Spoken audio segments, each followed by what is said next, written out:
Alrighty, gang. This was an impromptu video, and I didn't realize that the character Rebalance was actually going to be available today with Jubilee, but here we are. And so she's got a rework of her abilities. So we're going to look at them real quick. So Heart of the Team. This passive here completely changed a little bit. So what it says here is that if she has less health than the target, then matches will deal whatever the listed amount of damage here. Since she's max champion, it's 37. I mean, 1371. Oh my goodness, I'm dyslexic about numbers, and I shouldn't be. Or 300% bonus damage, whichever is higher. And if there's at least 3 charge tiles on the board, this also applies to her allies. So if you have, pretty weak characters, trying to punch above their weight, hey, this is a good way to utilize that there. Especially if you have unchampioned 5 stars that happen to use charge styles. There you go.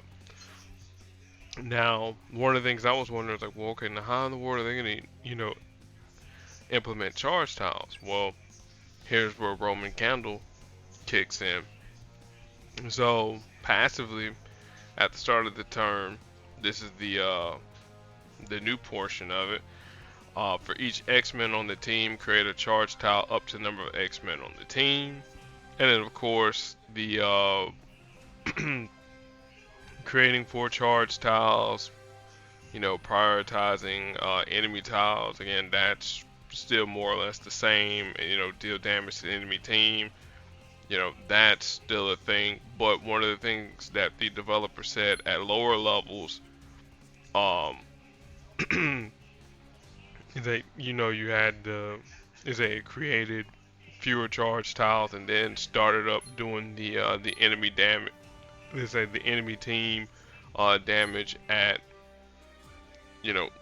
at lower levels. So the idea behind that there, get more charge tiles so that you can get Heart of the Team a little bit active, and also too is that you got a choice to either get the 300% bonus damage or the 500% bonus damage, whichever is greater. And then finally, Light Show. One of the changes they made to it, instead of it being random tiles that were created, or I should say swapped around on the board, it now changes the selected tiles to yellow, green, or purple tiles, which again, those are Jubilee's colors. And it'll cause cascades and match 5s and whatever, possibly. Again, they kept the component about it dealing damage and then stunning random enemies for 2 turns. Again, so that's actually pretty useful. The one thing that I was kind of curious about though is like, do those changes there happen to take effect with Professor X? So I'm gonna actually take a look at my Professor X, and I'm gonna see if. Okay, no, so they haven't updated Professor X, at least that portion there. But so again, this is a quick impromptu video about Jubilee.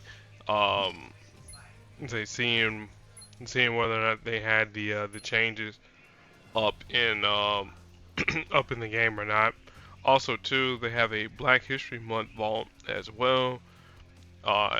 Pretty much every predominantly black or brown character that's in the game is up in the vault. So again, if you want charge for Okoye, Black Panther, Storm, Heimdall, you got your options there.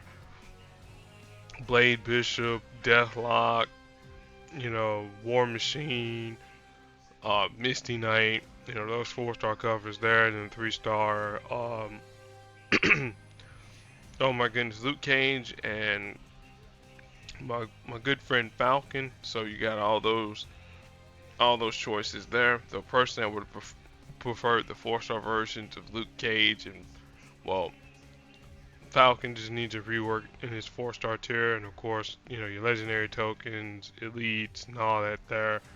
Well, I was guessing about the legendary token. I meant to say mighty tokens, but yeah, you got a legendary token up in there. So I would imagine they're going to specify how to get tokens from about here. You know, probably spend hero points to go ahead and, you know, whatever. You know, hey, with it being 28 days, hey, just go in, spend 100 CP, I mean 100 ISO 8. Oh my goodness, hero points. Gosh, you would think I would get the currency right and you know, go about it from there. So yeah, that's gonna end this video here. We got a legendary token to claim, so we'll get into that there momentarily.